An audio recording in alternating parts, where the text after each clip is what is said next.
Boa tarde, meu nome é Paulo Vitor, eu sou aluno do mestrado PPGI, orientando do professor Jaci Luiz Bordim.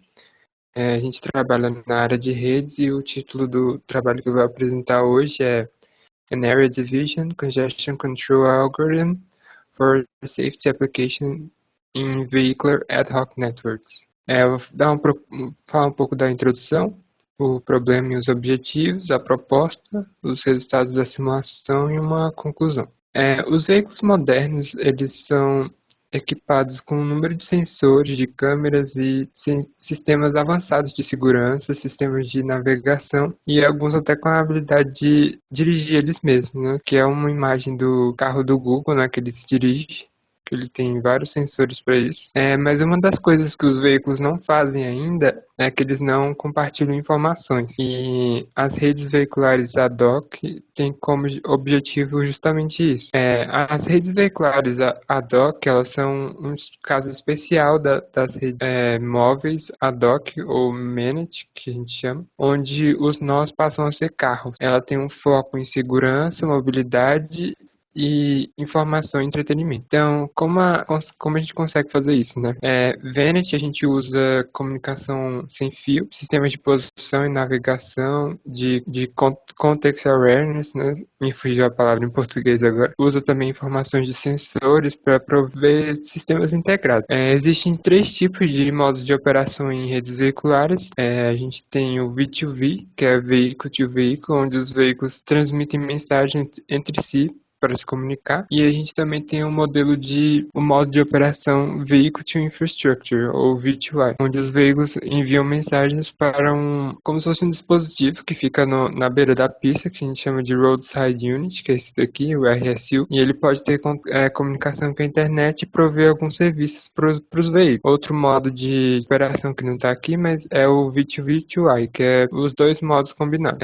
A gente também tem algumas aplicações para as redes veiculares, onde a maioria gira em torno de segurança, também relacionados à energia, gasto de combustível e gases poluentes. A gente também tem um foco em informação e entretenimento, como eu tinha falado. A gente também fala do meio ambiente e para reduzir engarrafamento. Alguns do cenário de aplicação de redes veiculares em segurança são o aviso de colisão frontal, aviso de mudança de pista, e um aviso de interseção. São mensagens de alerta que seriam enviadas de veículo para veículo para avisar que alguma situação está acontecendo, né, que precisa da atenção do motorista. Vou falar agora um pouco do nosso problema. Primeiramente, as aplicações de segurança são o foco desse trabalho. Elas requerem que os veículos transmitam suas informações com certo grau de acurácia, ou seja, os veículos numa rede V2V, eles têm que enviar mensagens com sua localização, que a gente chama de beacons, em frequências altas, entre 10 até 50 mensagens por segundo. Em alguns cenários, com alta densidade de tráfego, esse número alto de veículos transmitindo muitas mensagens ao mesmo tempo pode levar a uma congestão da rede e a um broadcast store. E aqui eu trouxe uma imagem do canal de transmissão, de um exemplo de um canal de transmissão em redes veiculares, onde a gente tem dois tipos, que é o CCH e o SCH. Esse daqui é o canal de serviço e esse daqui é o canal de controle. Os veículos têm esse intervalo aqui para enviar seus beacons, ou seja, 46 milissegundos, que é um intervalo bem pequeno, o que pode facilmente, né, levar à congestão da rede. Um broadcast storm acontece então quando um número alto de mensagens está sendo transmitido simultaneamente. O que ele causa é que a recepção dos pacotes e a cobertura será reduzida.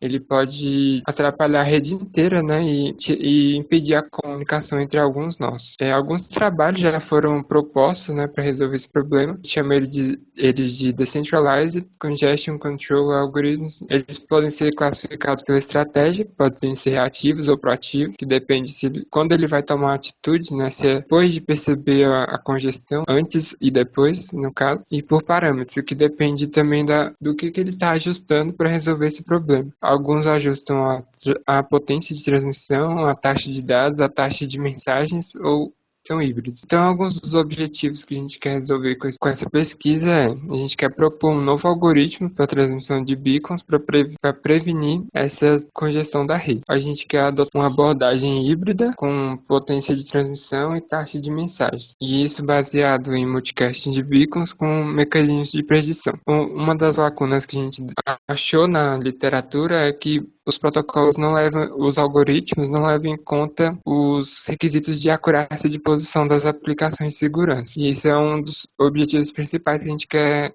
resolver. E por último, a gente quer avaliar, né, o protocolo, o algoritmo, a performance do nosso algoritmo, comparando com as outras estratégias na literatura. Falar um pouco agora da nossa proposta, a gente falar um pouco de como a gente pensou, né, em realizar esse algoritmo. A ideia é que, ao invés de enviar beacons para todos os meus vizinhos, que é o modo atual de como é realizado, a gente vai enviar beacons só para um número seleto desses vizinhos. E isso a gente faz através de multicasting. O que é multicasting? Ao invés de fazer o broadcasting para todo mundo, a gente seleciona um grupo de multicast para receber essas mensagens. Aqui, por exemplo, a gente tem um veículo, o source veículo, né? E a gente pode enviar beacons para esse grupo amarelo aqui, ou para esse grupo roxo, ou para o grupo azul, ou até para o verde, né, no caso. E aqui a gente tem um exemplo de outro veículo e como ele teria outros grupos de acordo com a distância dele entre eles. Ou seja, a ideia é que a gente só enviasse beacon para os veículos mais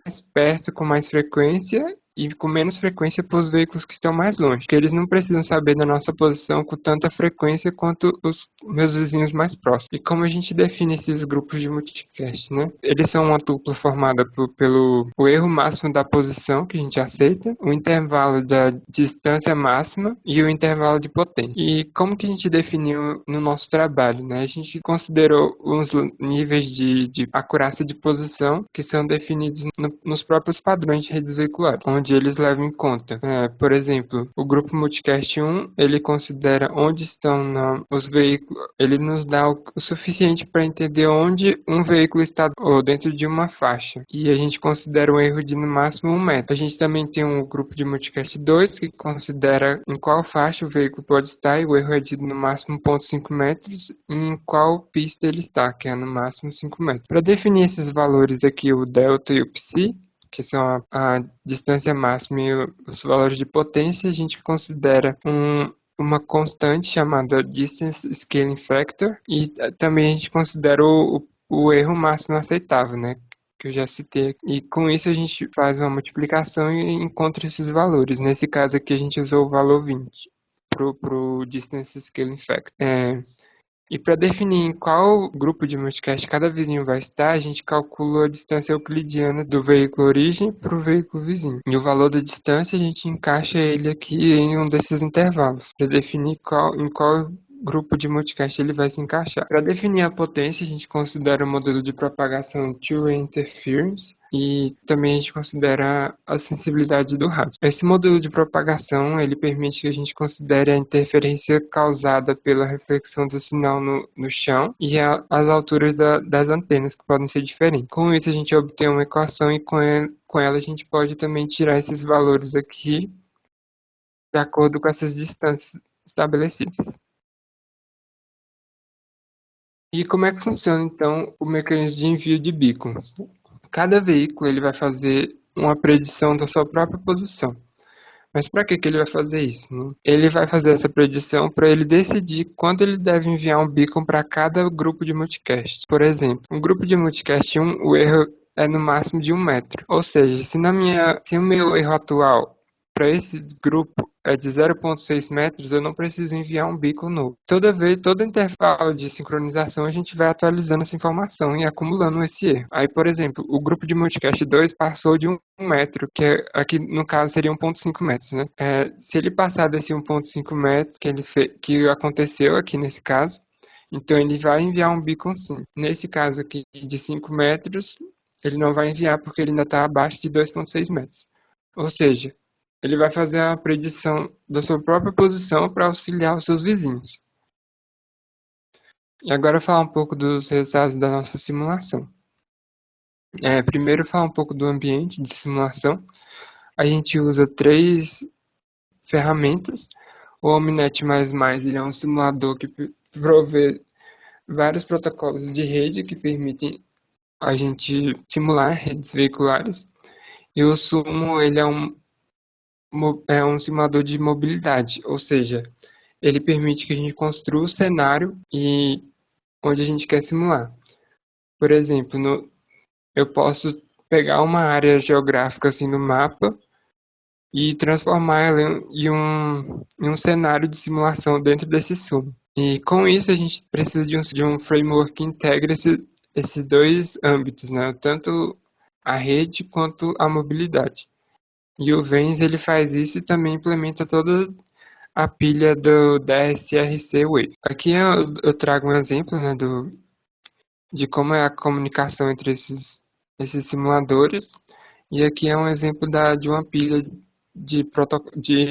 dos padrões, né, de redes veiculares do DSRC Wave, que é o padrão que a gente usa. Aqui eu trago um pouco dos parâmetros de simulação.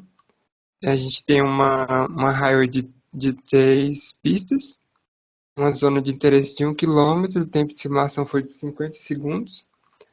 A densidade observadas foram de 40, 60, 80 e 100 veículos.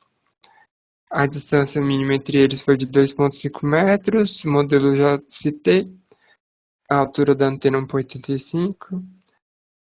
Enfim, continuando aqui, as métricas que a gente avaliou foi o Channel Busy Ratio, os beacons gerados, o Packet Delivery Ratio e o Coverage, que é a cobertura. E a gente também comparou com os protocolos da literatura. O Flooding, por exemplo, ele é um algoritmo que ele só envia os beacons sem nenhuma distinção. O CAC é um algoritmo que ele tem um ajuste de potência em cenários de congestão. E o NCAP é um algoritmo proativo que ele prevê também a congestão da rede, só que com um mecanismo de predição. E aqui, esses resultados, eles ainda não são os finais, né? Esse trabalho ainda não foi publicado e a gente ainda pretende melhorar sobre eles. O busy ratio, por exemplo, é o tempo que o canal ficou ocupado, ou seja, o tempo que ele ficou transmitindo mensagem. Como a gente pode ver aqui, o nosso protocolo que a gente está propondo, a DPR, ele fica em torno de no máximo 30% aqui, e quanto o NCAP também fica mais ou menos na mesma margem. Os outros protocolos em si já gastam muito mais do canal, né, dos recursos do canal. Aqui a gente vê um número de beacons gerados, a gente pode ver que o nosso protocolo gerou muito mais beacons também em relação ao NCAP, só que isso não pode ser dito que é ruim, porque a gente quer justamente resolver o problema de acurácia da posição. E só porque a gente está enviando mais beacons, não quer dizer que a gente esteja com o canal ocupado, igual eu mostrei aqui anteriormente. Aqui a gente vê a taxa de entrega de pacotes. A gente também pode ver que o nosso protocolo, o ADPR, o nosso algoritmo, né? O ADPR, ele também fica bem perto do NCAP, mas ele ainda não conseguiu superar. Em relação aos outros protocolos, a gente também teve um resultado razoavelmente melhor. E aqui a gente fala um pouco da cobertura. Quanto eu sei, né, dos veículos que estão ao meu redor. E a gente pode ver que tanto a DPR quanto o NCAP conseguem praticamente 100% desse valor em relação aos outros algoritmos, que ficam bem abaixo. E a conclusão aqui é o ADPR-CC é um algoritmo, ignorem aqui, é algoritmo é, proativo e híbrido para enviar beacons e garantir os requisitos de acurácia de posição, que é o nosso objetivo principal. Os resultados da simulação ainda não estão do jeito que a gente queria, mas a gente ainda vai melhorar isso no trabalhos futuros, né? Que até o fim do mês a gente tem como intenção melhorar esse trabalho e publicar em alguma conferência ou em alguma revista. E a gente também tem a intenção de validar esse algoritmo em outros cenários. E é isso. Muito obrigado.